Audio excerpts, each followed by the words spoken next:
ఇక్కడ ఉపరాష్ట్రపతి బయటికి వెళ్ళిపోయాడు, ఉపరాష్ట్రపతి అలిగాడు, లేకపోతే ఉపరాష్ట్రపతిని వేధించింది. ఇవే లెక్కలు చెప్తున్నారు కానీ అసలు ఒక లాజికల్ పాయింట్ ఎందుకు అర్థం చేసుకోవట్లేదు ఎవరికి కూడా. మరి మీడియాకి నిద్రపోతుందో, లేకపోతే అవగాహన లేదో, లేదా కావాలని మార్చేస్తున్నారో తెలియదు. ఇప్పుడు జస్టిస్ వర్మ అభిశంసన తీర్మానం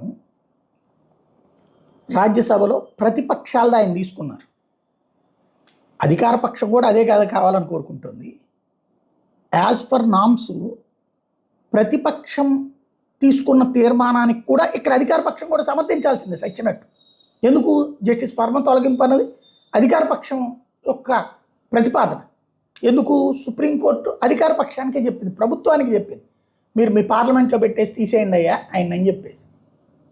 ఇది సక్సెస్ అయితే ప్రభుత్వం ఓడినట్టు కదా, బీజేపీ ఫెయిల్ అయినట్టు కదా. లోక్సభలో అయితే కనుక శాంతం